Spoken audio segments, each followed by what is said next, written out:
Scotty, you obviously came through the Falkirk youth system. Tell us how beneficial that was for you and the development as a young player.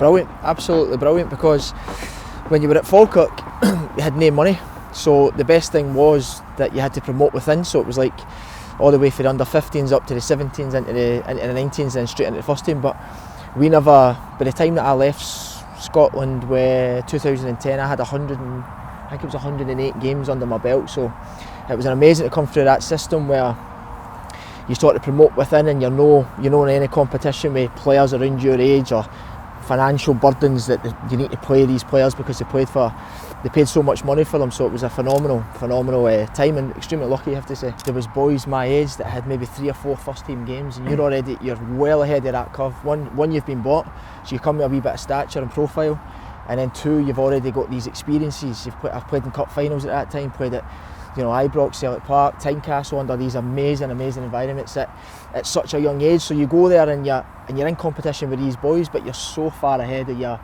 time. So you have to say it was extremely lucky at that time. Did you ever have a chance to go to a different academy? Did Rangers or Celtic, any of these clubs ever approach you at a young age? I did. I got rejected at Livingston when I would have been in your team actually. What's his name that we call him at the news? An absolute shocker. No, I better know. So we had I went there.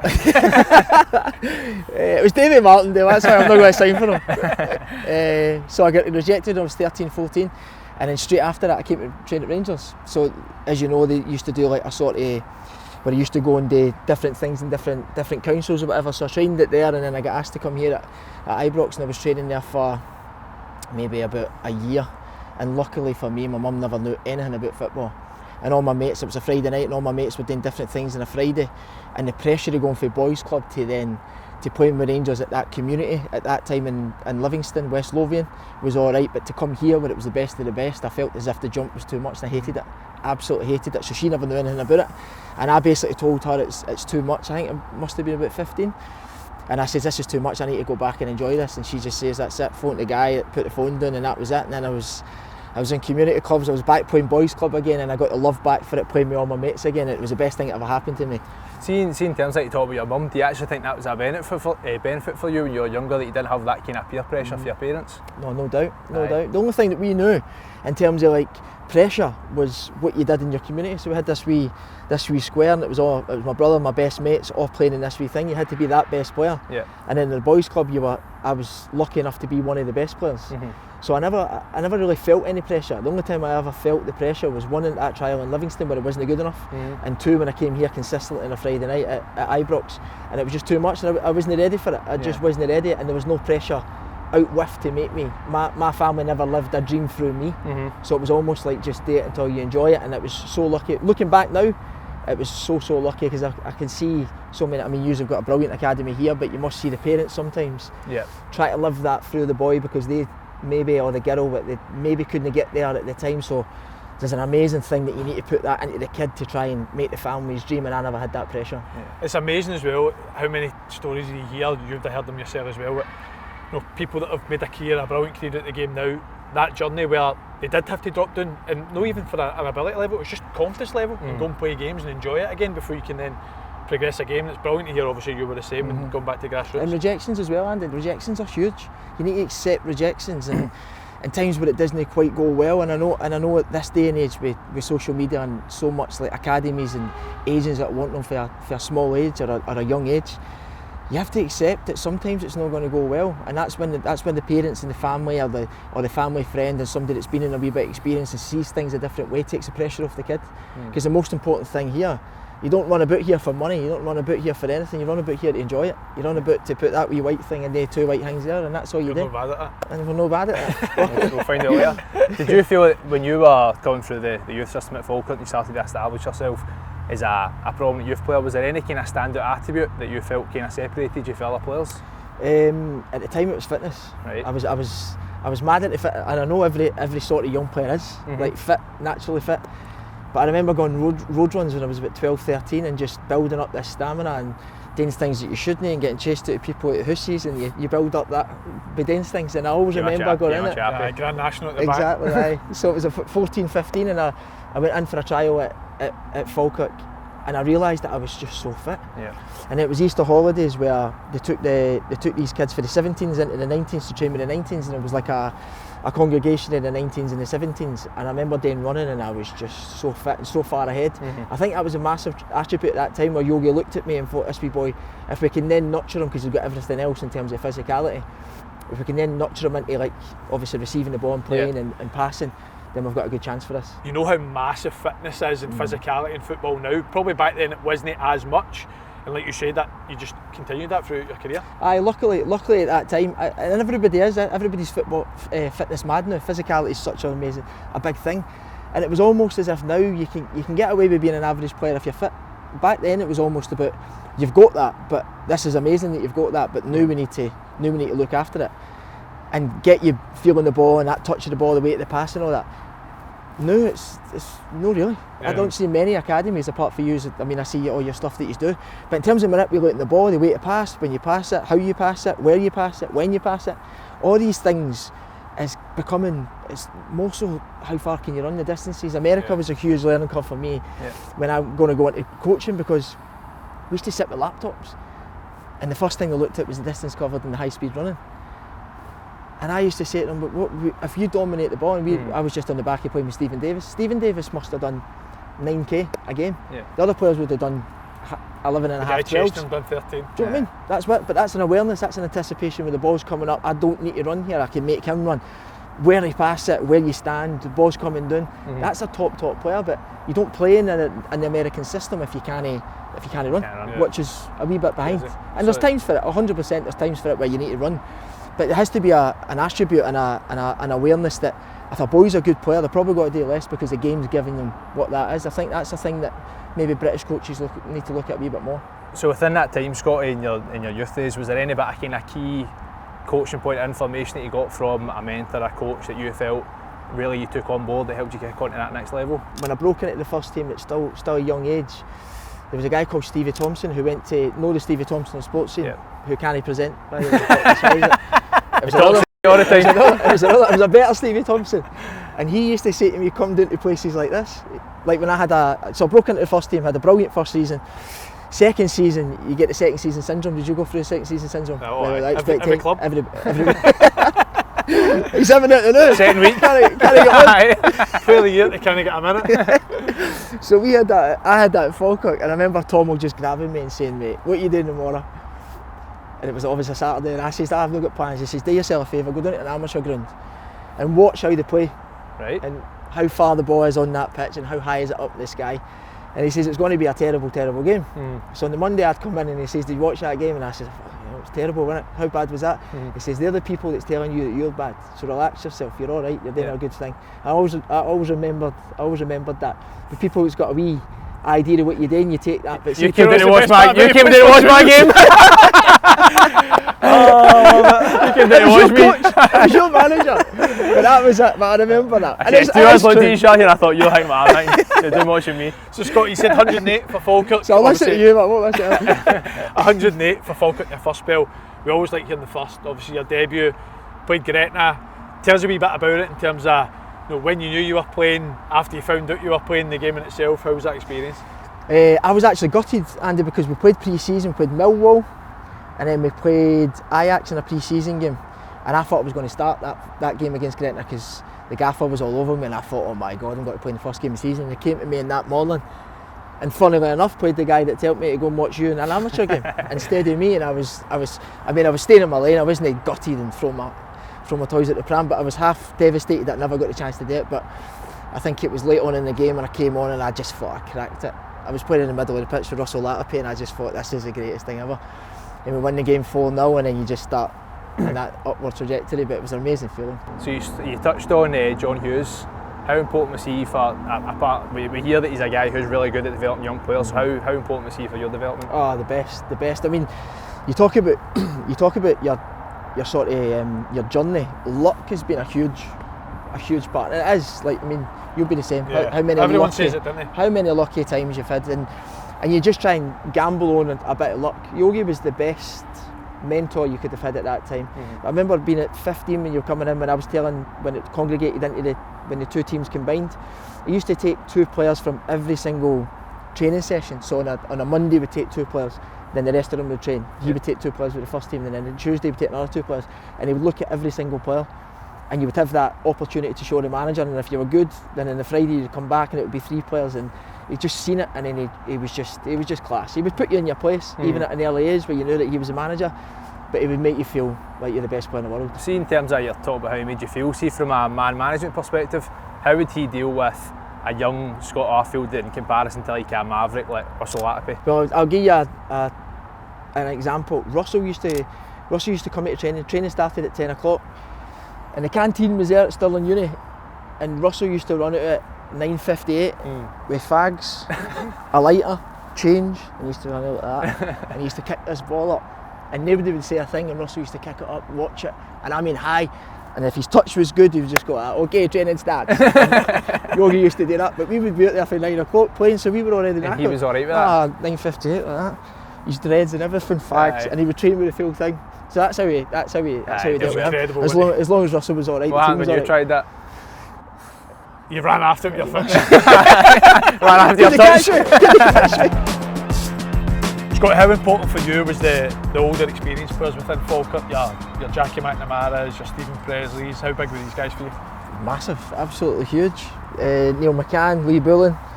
We had such an amazing group. Pedro Moutinho was a wee bit older as well, but even to people like Jackie McNamara, straight away, Jackie McNamara and Neil McCann played with 2 of the biggest clubs in the world, so straight away you've got this amazing experience sat in a dressing room with these boys. And I remember Neil gave me a moment. I'd done the telly with Neil about 3 weeks ago, and we actually spoke about this to see if he remembered it. And we were in, and again I was on that second season syndrome that you're going through the new model, you can't get again. But I was sat in the dressing room and Neil came in, and he says to me, and I thought I was playing alright at the time, and he came in and he says, sit down, and all my mates in the first team were there, but I was perceived the boy because I was playing all the time, and they were all sat there and they were all sniggering and laughing, and he just looked at me dead in the eyes and says, what are you? I says, what do you mean? He's like, what are you? So because you can't defend, you can't really run, and you're not playing well, and you can't touch the ball, so what are you? And I remember just feeling so small, and he's going, listen son, if you think you're going to have a career that you think you're going to have, like, you need to get your miles off it, absolutely miles off this. Last season you were alright, this season we're going to go in a relegation fight because you think as if you're better. I remember looking at all these boys, and I was the guy, and I was thinking, oh my God. And then for that day I just went, nah, I'm never having that feeling again. And he remembered it, and I says that to him. He says that, but look what happened at you. I remember 2 weeks after that game as well, I was playing with Scotland 21s at the time at Falkirk Stadium. He was doing that's when he started his punditry. And he came over and he says, that wee talk, yeah? And he shook my hand, he says, that wee talk. So do you think he's done that talk? Because he knows it take a character, you know how you'll react to 100%. That, and he says the next day. Without a doubt. That feeling you'll never forget how people make you feel. Seeing that moment, I was just like, right, I'm never feeling like that again. I'm never having anybody saying something like that when you're going after your mentality, and having that, no chance. No teammate. You can have other people talking about you, but your teammate who actually trains with you every day, I'm not having that. But he done that intentionally in the hope that it was going to do that. And if he did it to me, then maybe 5 or 6 of these boys at that time, they're going to get motivated. Exactly. So what did you do different? Just give a wee insight into that. Was it just kind of zoning in, focusing in on extra wee bits? Well, I was at that time, I was probably more interested in being the best of these 5 or 6 boys, whereas I changed into, I want to be the best in this team. Like, I want to be better than Neil McCann. I want to play every game. I want to be the best teammate for Jackie McNamara. I want to make Steven Presley, when he goes, my God, that kid's a good player. So I wanted that. So maybe I changed that sort of outlook into like a proper first team player rather than a player that's now playing in the first team. So after that, Scotty, you moved out to Huddersfield, 21-year-old. How was that for you from a personal perspective, making that move down south? Really difficult, really difficult. Again, like we touched on earlier, with over 100 games, and you're going down there thinking that English football, that was a dream. English football was going to be amazing, and it just didn't quite get to it. I just never really quite got to the levels. Lee Clark was pulling me in, and he was just saying that we've paid a lot of money. It was 450 grand at the time for Huddersfield, which was the biggest fee for a number of years. It was the biggest transfer fee that summer, and I just wasn't getting to that level, and I couldn't quite get to it. It was a bit daunting. Andy, you were doing the same at Middlesbrough, but I was up every Tuesday back up the road, driving 3.5 hours, 4 hours, then coming back down and leaving it, I don't know, Wednesday night at 11 o'clock, getting back down there for 2, 3 o'clock in the morning, then you're going to training, then you're trying to do well, then you're training Thursday, you're training Friday, and you're preparing for a game where the players are a wee bit better in English football. So I never gave myself the best opportunity, not a doubt. So see, in terms of that, you going back up, going back down, we've spoke to a couple of guys who've done similar. If you were to go back now, would you do that a wee bit differently then? Would you try and settle down there a bit more? Without a doubt. Yeah. So I did that for the first season, and then my best mate came down, which was even worse because you can imagine what we were doing. And then luckily, and I was coming back up to see my family and my wife, who was my girlfriend back there. So then in the third season she came down, and then I settled down, and then we got to move to Burnley after that, and then our life was in England for the next 7 years. What was the biggest difference for you? So you go to Falkirk, you're saying you felt you were the best younger one, you wanted to be the best first team player, you go down to Huddersfield, you always said fitness was kind of a strong point to you. Was England just another level, technically, physically? How did you feel the transition? Travel was a big thing as well. So that was the first time where, in terms you would stay in hotels. So it's so underplayed, isn't it? So underplayed, and you're young, and these players have been doing it, and maybe have not played as many games at a young age, but they're used to their training week. They're used to the players that are coming in. They're used to a different canteen. They're used to all these different things that play a part in getting a flat yourself, living yourself, eating yourself, so cleaning not yourself. Just a travel, 3 bag of minstrels you could play before. 4. That was the problem. If I stopped at 3, I'd have been all right. So there's loads of factors, and then you still need to play well. And then I went down at 450 grand, which now it's a minimalistic fee, but back then it was a big fee. So you feel the pressure of that as well. So, but there's so many factors that young kids need to look into when they're moving. That's why at the big clubs now, the Man Cities, the Chelseas, all these top players, they move the families, so the kid can be completely settled, and they've got an environment where they can be just infatuated in the football. So how did it end at Huddersfield then, in terms of go from Huddersfield to Burnley? Was it a release period? Was it a signing for Burnley? So I signed a 3-year contract with an option of a 4th. Right. And then I didn't really want to play because I wasn't playing as much. I didn't want to stay because I wasn't playing as much. And then the club were happy for me to go. Right. And then that was the time. And there was another lucky story. Brian Rice, who's at Livingston now, worked with Sean Dyche at Burnley. At Watford, and his favourite player in the team when he took over was Don Cowie, and Don Cowie, they say, was similar to how I played. Well, he was a physical animal as well, wasn't he? Running power. And he could arrive in the box and he could think it. So Brian Rice phones Dyche. I've got a kid here who's at Huddersfield, never quite worked out to him. I think you should have a look. Came in again. I was at that time. I was on holiday, but I was so fit. Came in. First thing they seen was fitness, and then you start playing. By that time you're a better player. And then 2 weeks later I've signed at Burnley. So I've left Huddersfield, who finished lower than Burnley, but went in for a 2-week trial and then ended up signing, and then ended up that. It's amazing. The luck story is incredible. And again, I think it's another obviously brilliant example of younger players' trials. Every kid will go through them. So you had this 2-week trial to get to an even bigger jump with clubs with bigger aspirations. How was it feeling? Nerves again going into that?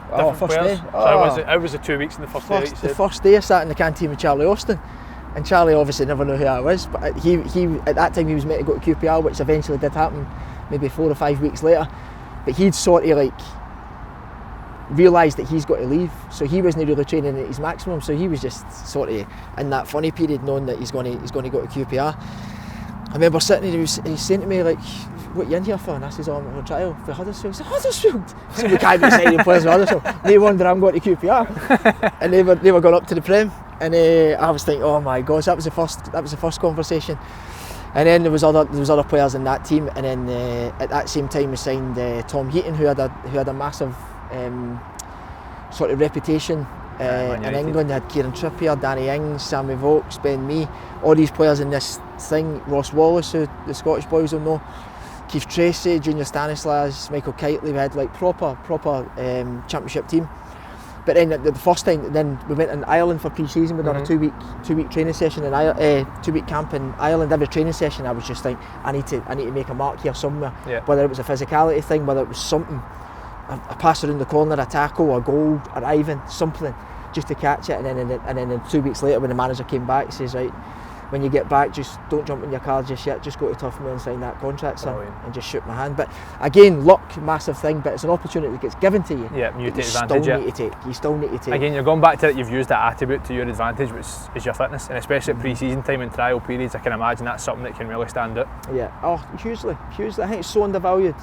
So undervalued. I think everybody loves to run fast and run quick and catch the eye when it's a sprint and you run away from people.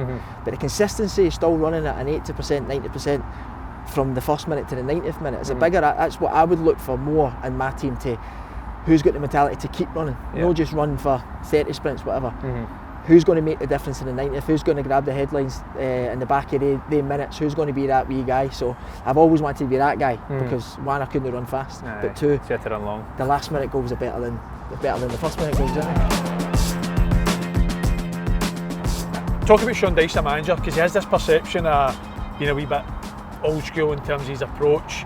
For you, he was obviously massive in your development, going back down to England again. So huge. How was he? Huge.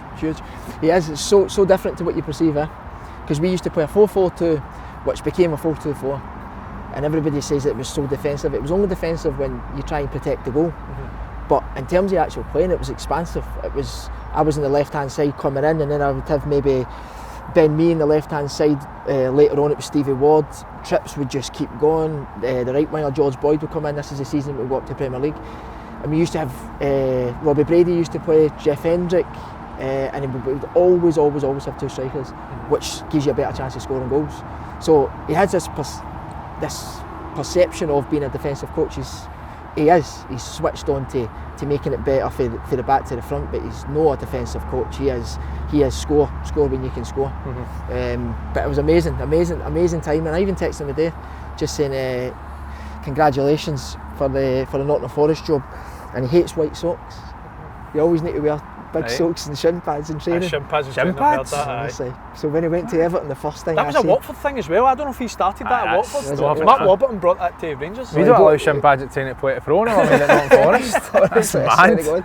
So the first time when he got the Everton job, it was the first time that sort of the jump from Burnley to a massive club. And the first thing I seen Sky Sports News on these players where he is in shin hockey pads on. You imagine he took the sticks away. He still had these on. But then he texted me this morning just saying I need to evolve a wee bit. I've let them have the white socks just to get them on board. But by Christmas time the shin guys will be back home. Well, you touched on promotion. Obviously the first time you get promoted into the Premier League. Talk us a wee bit through the excitement of you've went for young boy at Falkirk, come to the academy, you're now going to be a Premier League player. Class. Absolutely amazing. So that first trial effectively ended in me getting promoted. So I was meant to go to Southend at the same time where I started going on trial to Burnley, and then I played 40, I think it was 41 or 44 out of the 46 games in the Championship, and then promoted, and then played 36 out of 38 in the Premier League, and then played 46 out of 46 the season after. So a trial that you need to go on and nobody wants it because of their ego, actually ended in you playing over 100 games, and two in the 5th biggest league in one season in there, and then we went back up again and had another 2 seasons. So for any kid that's listening, strip your ego, strip it, it's worth it. And if you get rejection, you get rejection. If you get a good one, then you never know where the journey's going to give you. So fast forward that next season, we don't get that one. So you go down, you come back up again. When you come back up again, do you feel like you're more comfortable, you're more ready to play in the Premier League by that point? Aye. All the stadiums that you visited the time before, your nose in all of them. Aye, exactly. The players that you've sort of played against, you might have new signings and stuff, but even if it was a £80 million player getting signed, you've played against a 60 million or a 70 million season before, so it's not that big a jump, whereas in the first season in the Championship up to the Premier League, it's incredible. It's such a massive jump, which is why probably every team in the last sort of 3 or 4 seasons to come up, the jump's just too big. It's just too big. You're in the Premier League now, and everything that comes around the Premier League is such a massive jump for the Championship, not just on the pitch, everything off it. So you can understand why it is. The second season when you come up, you're just in full flow. I'd imagine you'd be here a while talking about some of the players you came up against the Premier League, but was there any 1 or 2 in-season games, players you came up against watching? Any that just completely stood out for you on our level? 2, mate. Aye. Hazard at Stamford Bridge was just, honestly, was incredible. His stature, but his legs were huge. You couldn't move him. he was just like solid, but he moved. His change of direction was incredible.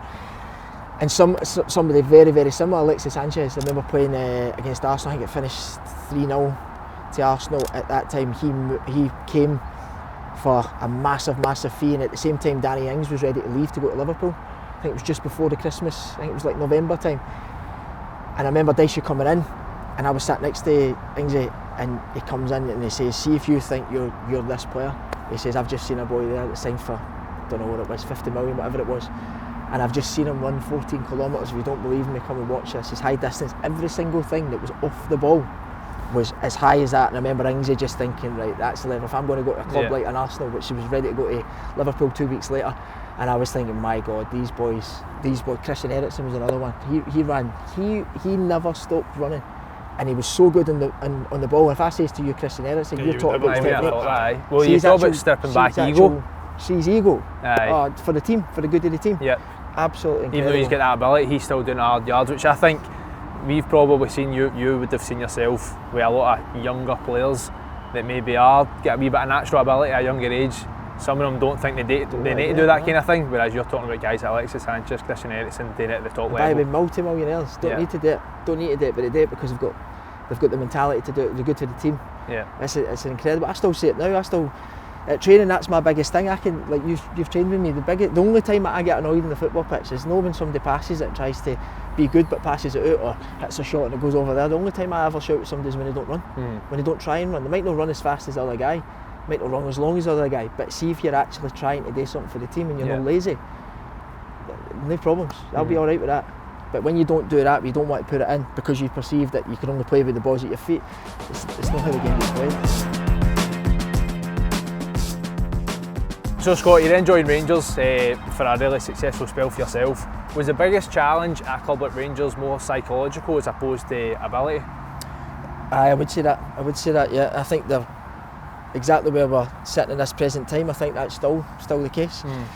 It was a huge thing. Everybody knows how big Rangers is, but as soon as you don't know how big it is until you're actually in the place. When you walk through the front door, when you drive through the front gates, everybody knows you. Everybody wants a bit of it, good or bad. Obviously, living in a city like Glasgow, so that was a massive thing. And then to add to it, you still need to perform. And if you don't perform, the absolute clamour that comes with you. So the expectation off the pitch was absolutely huge. But then you're still playing the same game on a Saturday, but it's just that sometimes you just can't reach the expectation level of a club and the supporters like Rangers. But absolutely incredible times, incredible. How do you prepare yourself mentally for that? Is it possible? Did you lean on guys like, obviously Alan McGregor was at the time, Stephen Davis who had been at the club previously. Do you try and lean on guys like that, or is it just a case of you get swallowed up in that environment and you just kind of suck it and see? No, I think you do. Obviously Andy was here as well, so you speak to people that had a taste of it. You speak to people that's had a taste of it. But again, you need to go in your own direction. You just need to find it out for yourself. You find out if you can sink or swim. And played with so many that just couldn't. It just sunk. It was just too big for them. Couldn't swallow it. They just get swallowed up by this ginormous institution that. And it's the best players that can sort of strip it back. Like I said there, you're still playing the same game against different players, but the game's the same. The game remains the same. So if you can actually sort of compartmentalise it and put it into different things and just actually strip it all back with simplicity, I think that's a huge thing. And if you play well, obviously the stature and the profile off the pitch comes with it. And if you don't, then you suck it up and you go again. Scott, I don't know if you agree with this. I tell people this all the time, that you're in the bubble of Rangers and you've got the demands, the expectations and the pressure, let's face it, and you're going through tough periods and you think this is tough. You don't realise how good it is and how much you miss it until you leave. Oh, mate. And then you think, I want that back. I want that expectation, that pressure. I don't know if you were the same and you felt that for your game. I've went to America and in about 3 weeks I'm riding about in this scooter, this wee electric scooter, and I'm thinking this is amazing, and I'm going in for a coffee here and a coffee there. See, in about 4 weeks, I was thinking, my God, man. And then I would go to the game in America, and I'm not saying anything wrong with it. It's a different culture, it's a different environment.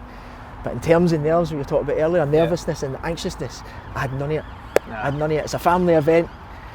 And maybe 1-0, you're getting a standing ovation off the pitch. There's fireworks going on. We get beat against in Miami. There was fireworks going on. That sounds unreal, by Exactly. I'd be buzzing after Exactly. Stick around for the half-time show. What's going on here? Are you getting beat? So it was a completely different environment. Now, I think I had a problem because I've went through that to literally that. I never went to a middle ground. The middle ground probably was Bolton when I came, so I've done it on the flip side. So I went from a completely different culture. But in terms of missing it, incredible. You don't understand how good pressure is. You don't understand how being in that scope, it's an absolute pleasure to be under that scope because people actually care about you, good and bad. It's an amazing thing, honestly. And everybody always talks about the way that the club's been for the last number of years. Everybody talks about obviously the levels, they can't quite get to the levels. But every single player will be the same. There'll be players that will go back down to the Championship and thrive, and there's other players that are playing at a consistent level, and when they leave Rangers, they'll wish they can come back, they'll miss it so much. So you talk about that ability to thrive under pressure, excel in big moments. You obviously play under Steven Gerrard, a guy who was famous for doing so. How much did you learn off of him in terms of, obviously a playing side it, but in terms of that mentality? Oh, he was just built different, wasn't he? Aye. Just an aura in it. You walked in the room, everyone's quiet. Yeah. And I remember meeting players that's played with him or speaking to his assistant managers and what was he like in the dressing room. He had this sort of thing that he would always be shouting. He's no. Aye. He used to cut Everybody you with says words. that quite quiet. He used to cut you with words and cut you with your eyes, and it had this aura of like, when you've not played well, then you need to say anything. And previously, Griggsy and Dave will talk about Walter Smith. He was the exact same. I'm not saying he was obviously in that stature, but it was that same aura. And I always used to think, do you remember? Were you still there when Dave was debut? Would have been Kelly, and then he played the next game, and he came in and asked him if he's a Premier League player. Do you remember that? No? I don't actually remember it, no. But I would have been there. But he says it's so calm, and it's Stephen Davis, top player who like in his called second out Davis. Aye, I remember him. Aye. He said it so. Called out everyone. Said it so calm. That's what I mean. He That's went what after we loved. everybody. Aye. Went for Griggsy. Oh, Griggsy got it. Griggsy got it all the time. So. But that's what I mean. There was no, because he was just he was the manager. He's the guy, and there was nobody that was off limits. And he just cut on me his eyes that day, and I remember thinking, my God, like he's cut the best player, like the best player, in a calm manner. So he had that sort of mentality, that sort of stature about him. So very rarely he would really lose his head or whatever. But in terms of here and coaching and stuff, he was brilliant. Mick Beale was obviously another one that was amazing, but just the way he used to pass the ball, like when we've done pre-season a couple of times, the way he would hit the ball was just felt different, sounded different. Sound. It was the sound, generally, and that sounds so daft, but you compare it to a golfer, like and a guy that can't swing a club. If I hit the ball, I know what it sounds like. If I listen to a pro hit the ball, it's just a sound. I was waiting on you bringing up that game I was playing. Do you know what I always remember? I don't know if you remember this. So it's the first time a manager for me or a coach has ever actually brought this up. I remember one day we were doing a partner play, and it was working on the centre mid, receiving it for the right hand side, opening up and doing that little drilled clip in behind the centre half for the winger to run inside. Yeah. And I remember doing it, and I'm like, what a pass, let's go there. Like, guys shot, he's like, no, do it again, like flatter. I'm like, alright, just play them through, done it again, same. He's like, no, that's not it. And the next day, he showed me clips of Lewis Dunk. Do you remember this, no? Showed me clips of Lewis Dunk of Brighton, zinging a ball, Scotty, I'm not joking, about 15 feet off the ground, 60 yards. I'm like, what? I can't do that. But he's like, but that was the kind of, that was his expectation, that was his standard, and that's what he's expecting of everybody else. A Premier League player too. Exactly, you know what I mean? Standing at Chucky Hens, probably get a game from him at the weekend. But that like, it was like they kind of little things, and I don't know, have you ever, I've never been coached that my longer passes have to be flatter because obviously the travel time it gets here smaller, it's harder for the defender. Well, see, in that same scenario, I remember we stood very, very similar to where we were here, and the midfielders was here, and remember Lissano Koulibaly? Aye. Do you remember him? Aye. So he came to Rangers, and he was a destroyer. He was just a guy to get the ball back. With all due respect, that was his biggest attribute. But I remember stood here and we had to zing it. It was just like a partner play again, and you had to zing it to the left hand side, maybe 60 yards or whatever. And I remember that. Do you remember? Yeah. And Gerrard was stood with that, he snood up watching it, and he couldn't understand how Lissano. He's not doing that, is he? It was in his game, but he was taking about 4 or 5 bounces before it got there, and he was chugging it, and he was like that. What's he doing? How can he do that? And he walked up completely cold, obviously they warmed up, and he hit this thing, mate, and it just sounded. And as the ball's on its trajectory, he's then looked at Lasana but still gone and just went like that, but the ball's gone. Nah, Do you know, honestly mate, I was like, oh my god, that's an incredible thing. That's what it was. It was The a expectation big was thing huge, you've had wasn't throughout your career, standard expectation. I don't know if you remember so again you talk about strip your ego. I actually think I kind of changed under Gerrard in terms of how I was vocally, where I was a moaner, I would moan about, but I think he kind of got certain sides of that out of me, because I don't know if you remember the first time I've taught this before, where we were doing the transfer game, loved a transfer game on a Friday, and whoever it was, Tom Culshaw, didn't give me a decision right, and I've grabbed the ball and I've just smashed this ball 60 yards away, and any manager would just hammer you, break you, might send you in, but what was worse for him is he blew the whistle, everybody stopped, and he just went, Andy, go and get that ball. And I'm walking after this ball 60 yards, 25 and I felt that small. Now, if he screamed in my face, like, for me that would have been better than what he actually done to me. And I just knew I wouldn't do that again. I'll not mention the player, but we had a player at the time for us was one of our probably key players, and everyone was kind of confused why a year later, you'll know what I'm talking about, this player was at the door. But it was things like that, and he didn't stop that, he didn't revert that, and he kept doing it. But like you say, in terms of disciplinary and expectation standards, he was brilliant, wasn't he? Oh, unbelievable. Really good. So give us some key moments for you. Obviously, you know how you're thought at Rangers, some of the moments, and obviously accolades you had at Rangers. What was kind of big games, big factors where you just felt in terms of a club, this is another level? Good and bad. Well, good and bad, can be good and bad, experiences.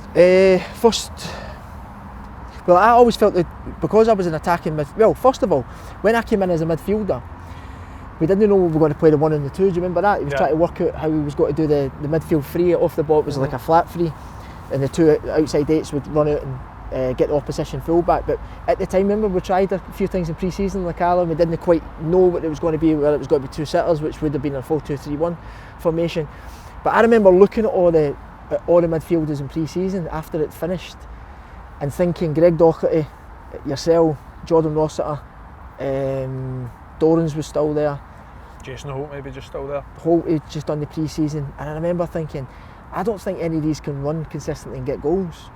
So my game wasn't always that down in Burnley because I was playing in a wide area, but I looked at that and thought, we've all got good players here who can pass the ball, but I'm not sure any of them's going to do that. So I made a conscious effort in being that guy in pre-season. By the way, there was sometimes he used to shout at me and say, come back into position, but the more you sort of did it and going, and Mick was saying, my God, he can get beyond, and then that became my thing. But I seen that at not a young age, but early days in that pre-season, that I'm not sure anybody's going to do this. He's either going to play a number 10 as a number 8, and then he's going to do that because it'd be more natural. But I sort of seen that in an early day. But then at that time for pre-season, I never scored my first goal till November, so I was in the team to do that, and I still hadn't scored. And I scored in Villarreal. It was my first game away. And that was my first one. So fair 1-0 down after about 30 seconds. That's right. We played in the middle together, right? Their goal was a screamer, was Carlos it? Barca, volley for about 40 yards out. So I remember that, and we got battered, weren't we? We were getting absolutely battered, and then I scored, Laugh scored, finished 2 each, didn't it? 2 each, aye.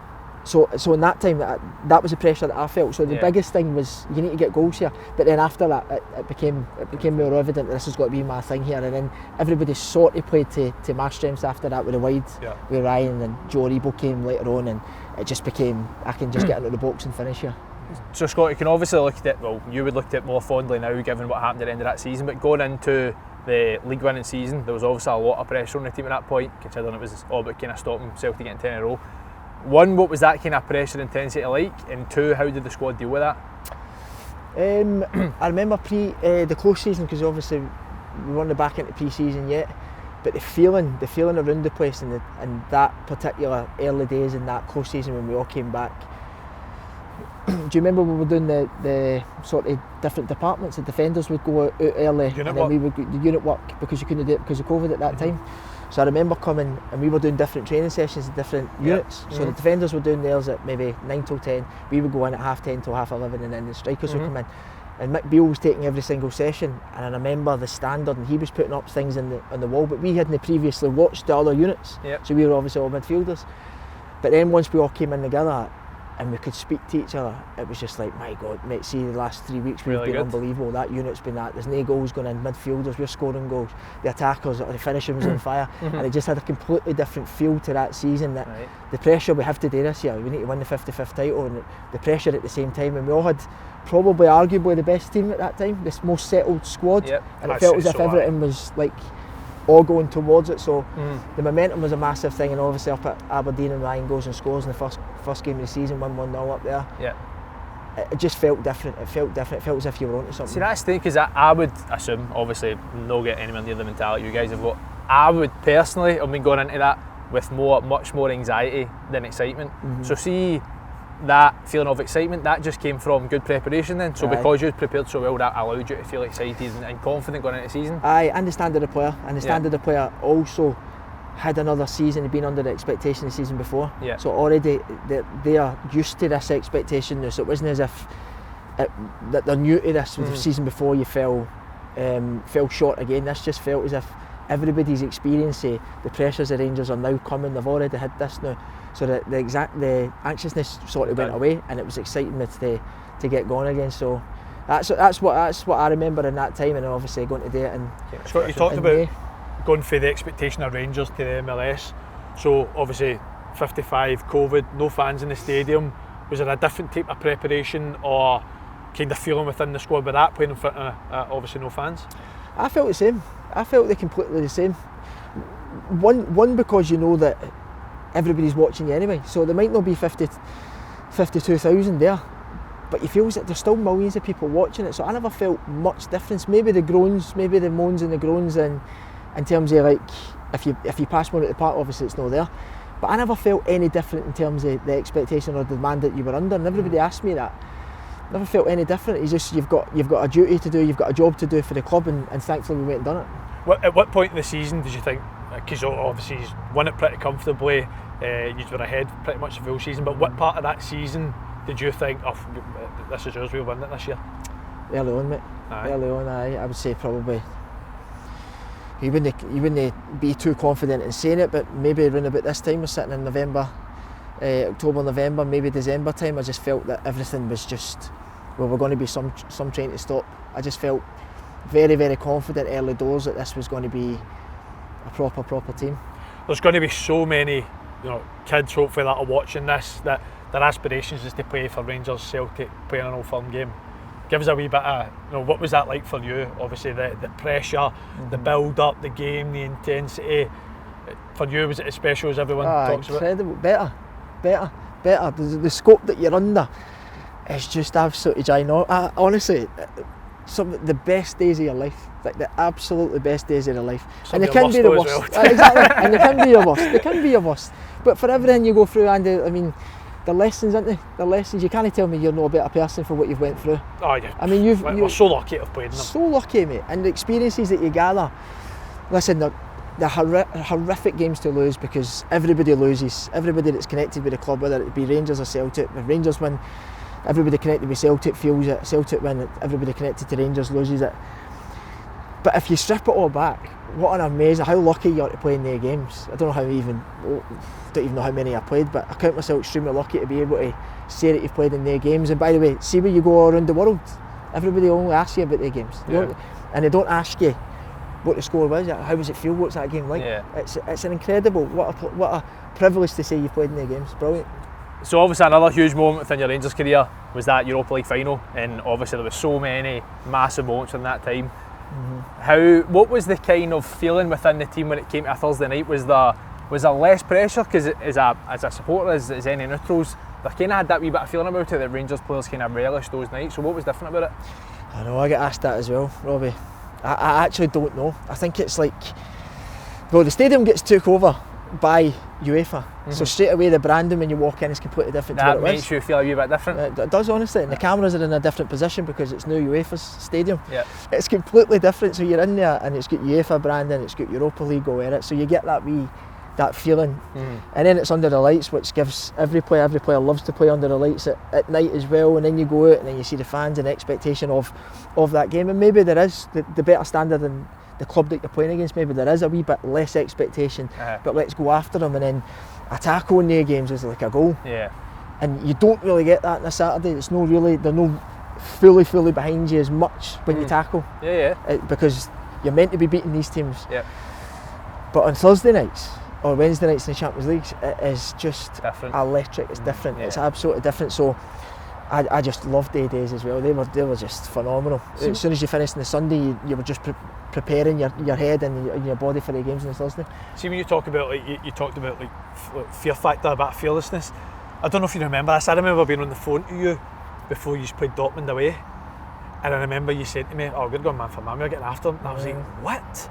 I was like, "Oh, it's 4-0 Dortmund all day long." Like I couldn't believe that was the mindset. Remember what you said? I don't actually. I remember what I was thinking, but what did I say? He's had a half day. There you go. That sounds weird. No, he stood on Anfield's bench. See on that, Scotty. So see as a player, see from a player's perspective, if for any kind of aspiring coaches, do you think that approaching a game like that, approaching it positively, we're going to go man for man, we're going after them despite the opposition? Did that give you more confidence, or can it also work the other way, where you're kind of going into the game thinking this is a lamb to the slaughter, we're going to get hammered here? It can work both ways, but see in terms of his detail. So he said. So I remember him in the morning. We would do a meeting in the morning before training on Wednesday, before we travelled and then played on the Thursday night. So he said, this is Van Bronckhorst. He said on the Wednesday we're going man to man. This is what we've got to do. But it was all in graphics, obviously, because it's in the meeting room. And then we went out and we done it. And I was playing wide right at the time, so I was like wide right to come in. And I remember he walked through every single player and gave them more detail than what he did, obviously, in that morning. And he says, this boy, I think it was Guerrero, the boy that scored, he's going to do this, but this is his tendencies. Don't worry about that because he doesn't do that, but he does this, so stop that. And then he would walk and he would say to Lonnie, he does this, Bellingham, he's going to run there, but he's got a tendency to do that, so don't worry about that because he'll do this. And then he just walked and he just gave you so much detail. So as we were walking round, it was just like, well, he's not got to do that. And then when we were in the game, we were 3-0 up, and I remember looking at Lonnie scores and puts it in the bottom corner. I remember looking at him like this, and Lonnie's going, lads, this is incredible. But everything he says, Witzel was getting the ball, he never opened up his right hand shoulder, there's fine details, he never opened up to look at the game, he always done that, he always passed it back there. So Lonnie was always, and Jacko was always in a way that he knew he wasn't going to do that anyway, so just stop that and do that because the next person was ready to go for the tendencies in the next one. It was incredible coaching. So when I was saying that to you on the Wednesday, I felt as if we could get something here. Did I think we were going to win 4-2? No, I didn't. Absolutely not. Did I think we were going to be 3-0 up? Absolutely not. But I felt as if we could take the game back to Ibrox. I mean, it was obviously a remarkable run, and I don't know where this ranks in terms of moments and games in your career, but Leipzig, especially at Ibrox. I mean, talk us through that. Where does that rank in games in your career? Again, that camera, the spider thing. That's what I mean. That doesn't happen on a Sunday against Livingston. But again, it's just everything just adds to it. So the atmosphere that day was just absolutely incredible. 1-0 down in Germany and then coming back, and then to have scoring within 2 or 3 minutes, and then obviously Glenn. But when Glenn never. This is when I thought we were going to win it because Glenn Kamara is past. Never shot in his life. Passed about 1,000 balls. He never shot. He doesn't shoot, and he just passed one into the bottom corner. And I thought, right, this is going to happen here. We're going to win this. We went through that night. It was just incredible. The atmosphere was absolutely amazing, and you have to say, very, very deserved. Like we deserved to go through. So best days of your life, so absolutely. That obviously leads into you gone from. So we're talking earlier on where you come to Rangers on trial at 14-year-old, doesn't quite work. Go back to Falkirk. You enter the youth team, go down to Huddersfield, doesn't work. End up at Burnley, Rangers, and then you're playing in a Europa League Final. So again, what's the difference in mentality between you going to the trial at Burnley to playing in that Europa League Final? Is it nerves? Is it more excitement? Do you even think about the fact that we could be the guys that win this, or is there more a fear of getting beat? What's your kind of thought process? The first one, mate. Aye. Even when I was going up to hit the penalty in the penalty shootout, I said this about 2 weeks ago that the boys were asking how nervous were you. I never felt one nerve in my body going up to that. You must have been nervous. You must have been. And you know what? I would be nervous if you was watching me take a penalty. It's another level. I never felt any nerves, right? And the reason I didn't was because in every single game and every single penalty that I've ever hit, you're either going to score or you're going to miss. So it's a 50-50. The keeper's going to save it, or you're going to put it miles or you're going to score and you can celebrate, right? thinking back now, stood at this moment, or what was 2 weeks ago, telling the boys, how are you no nervous? I know. Like, how are you know? But in that moment, you're just that laser focus walking up. To be fair, it definitely wasn't a nervous penalty because you've swazzed it right in the top corner. I know, but I could have put it in the rose head, and everybody would say, "Oh, you're too nervous." Do you know what I mean? There's a thin line, isn't there? I was going to kind of back at a point where a completely different level, obviously, what you were on, but my first Old Firm game with obviously the semi-final penny shoot, I was the same. But I don't know if mine came from the fact that the Celtic team was miles better than their team and we took them to penalties. Like we've done so well in the game. I don't know if that kind of played. But I remember taking a penalty the week before against Peterhead in the Pettifat Cup, and all my mates had -2 on, and I was taking it to make it 3-0, and I was like, oh! So again, it's just, it's a mad thing. It's crazy. It's incredible. Talk us a wee bit through the game. I mean, the game in itself, it wasn't the way you played in that run, the energy, the enthusiasm. It wasn't actually a great game. Did you feel it was kind of a nervous game for both teams just because of the final and what you could end up achieving? I think that's exactly it. The game was so poor, wasn't it? It was so poor. It's like a Super Sunday when you get this big build up and you watch it, you think this is the worst game ever.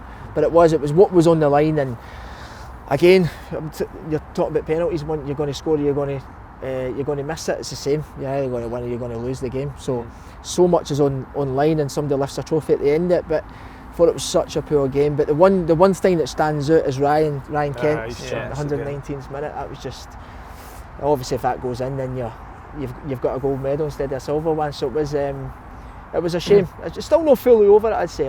You must still look back with so much pride though at that season in general. Huge mate, huge. Like some of the best football moments, like the Dortmund and the Leipzig, is just in my career will rank 1 and 2 probably. But in terms of the actual outcome of that game, obviously missing it in penalties, but the standard of their penalties as well was incredible. And then Aaron going up and missing it again, he misses the penalty. See if the keeper jumps a wee bit and it goes down the middle, it's a brilliant penalty. So it's a thin line in life, you just need to accept the rejection, that's it. So and then final part of that season, obviously just touching again on kind of mentality, how you react to difficult situations. Is it 4 days later, so you've been on the back of probably one of the most disappointing nights of your career, I'd imagine, losing that final, and then 3 days later you're preparing for another cup final. How difficult is that for a professional to be able to deal with that mentality and think I need to flick a switch and then back to full focus mode again? I think it's important to know that you're just in this, like when you're playing with Rangers, you're playing with Celtic, Hearts, these big clubs in Scotland, you're under that much pressure to perform, not just for yourself but for everybody else. So for you to dwell, it's a bit ignorant to the fact that who's paying you and who you're representing and stuff. So I quickly got over things. I never bring any result, whether it's good or bad. I very rarely try and bring them home. It doesn't really affect me. I try and I make a conscious effort of doing it. So when that happened, obviously you're so disappointed in the Wednesday. We travelled home on the Thursday, so you're not even training. We only had one training session the Friday, and never even named his team.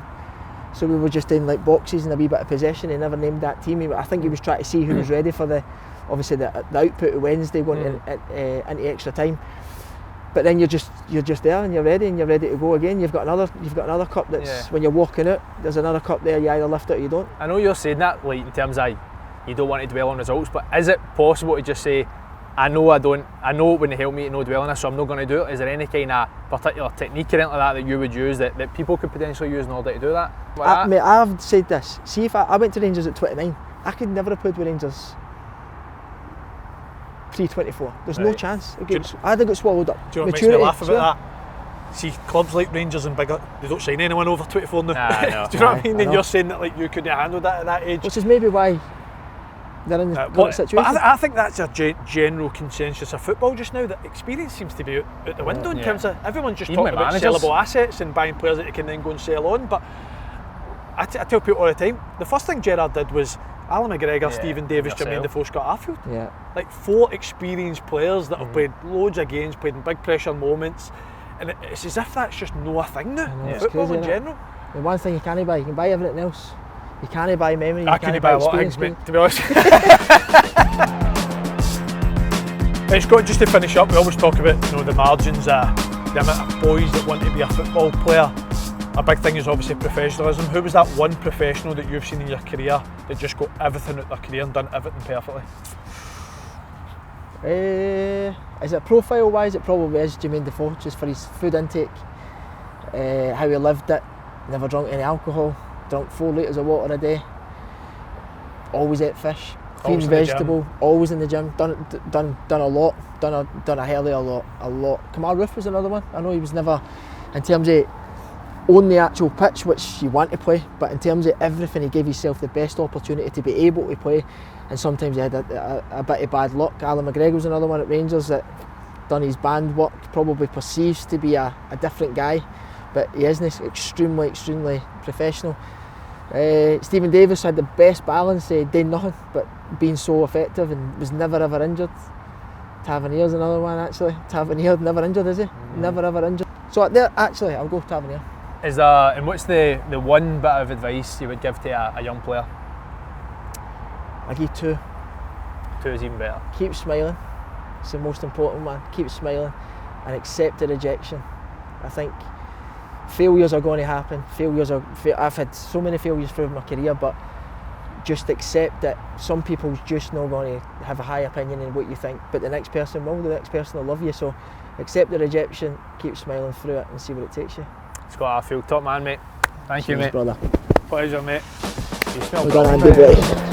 Alright lads, challenge time, Scotty. We've designed this drill specifically for you, mate. Late runs into the box, finish near the corner. Okay, so what's going to happen is, I'll feed you here, through ball, finish, back round this cone here, and you'll feed the ball in, first time finish, replicating a cut back.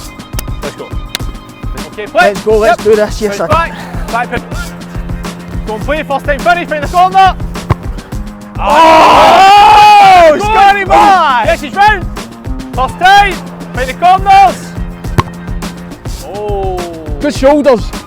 Go get this, Scotty. There you go. And Yes, play. big man, let's go. Bounce. Play. Be good, put some magic on it. That's the one. Oh! What a shave! Love it, It's a beautiful finish. Bottom left. Oh! Rebounds count. Go for the crumbs. A great effort. Right, let's go. Yep. I'll go tap. Yes. I'm going top, mate. There you go. I'm going top. Go on, Scotty. Up there. Oh, back down. Another great finish. Finish but up. That Forza I goal don't was think any. unbelievable. I don't think any keeper in Scotland gets that. Yes. Finish, that that's a goal. Right, I'm going to tell the camera now. You see that big top corner up there? You see that big top corner? He's just going to leave it short, and I'm going to put it in that, off the post. And play. Yes, Robbie boy. Yes, that's a good speed. He's in there. Oh! Go on, Scotty boy. Tell you what. Go on, man, Scott. Technique's incredible. Yes. I'm taking it. You're Finish, taking it. Scotty. Last one. Right, I need to get a top corner here. Yep. Come on, Robbie boy, let's go.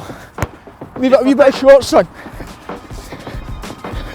Up there. Oi, back down, top corner this time. I'm going top, Sandy. Ah! Oh, Right side. Right. Yes. Decent effort, back down, Come back on, down. go on. Corner. Intensity, son. Yes, Intensity. Intensity. I've been Got nice to you.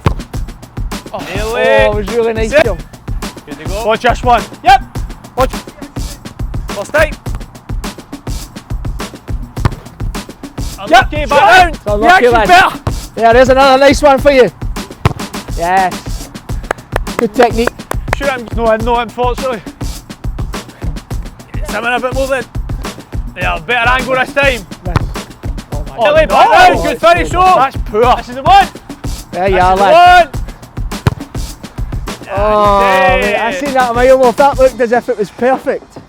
This one's top mid. Scotty Bain. So you want more narrow layoff. First time. Sorry. Yep. Back in here. To a touch. Yep. Play. Yes! Back down, still playing! That's sensational. Yes, Scotty. And I've been nice Come to you on. again. Yes! That's lovely. I don't think this is for the win. Let's go. I'll get it, no worries. You start all this time when you go. Go on, Andy. Oh, nearly, still. Go on, with that. Test me, look. Oh, that's right. poor. So we need a decider. Okay, lads, at the end of that challenge, it's finishing a draw. So, I've devised a wee sudden death challenge for the 2 weeks. First one was devised all around late runs into the box, what you're famous for. We touched on Scott Arfield's penalty in that Europa League Final, sudden death challenge, is penalties, top bins only, got to be a reverser, sudden death. Okay, Happy with that? The best. Let's go, lads. You need to reverse yours. I will, don't worry. You're up first, Scotty boy. No problem, son. Oh! Good pen. Been Tell you happy what, with that in a game. Nobody's saving it, though, are There's they? some goal in that. Put 3 goalies in there, there's no saving it like the net. This is getting absolutely razzed. Yes! That's gorgeous. Must do But it. I've got a chance. See you thrive on pressure Go on, Scotty situation, boy. Mr. Arfield. Can you all say I'm rubbish? You're rubbish, mate. You're rubbish. Cheers, mate. The Christ. Ah. You did say. You just said, you never say top down here. There you go again. There you go again. There you go, give one more. Andy boy. Give one more. Here's a Johnny coming in as well. Don't open that gate yet, mate. It's a good pen though, Scotty boy. Hey! Scotty. Comes like it, like a true pro. Well done, mate. Pleasure, mate. Well done, brother. Top man. Okay lads, so some great efforts there, both for the initial challenge with late runs into the box and with the penalties. This week though, Andy is a winner, so Andy, well done. Are you going to edit this up as if you won it? What have you got to do? Well, that's Scotty, that's all loser out like that. Okay, lad, well done. So, Mr. Arfield has kindly donated this match-worn strip, which I think you maybe scored a wee goal in this one as well. Against his A goal. match-worn goal-scoring strip. In order for you to get a chance to win this strip, you must like, comment and subscribe. Right, Scotty boy, top man mate, thank you very much. Some man. Really Scotty enjoyed that legend, too. mate. Well Top done, man. lad. Thank you. Well done. And he didn't beat me, by the way.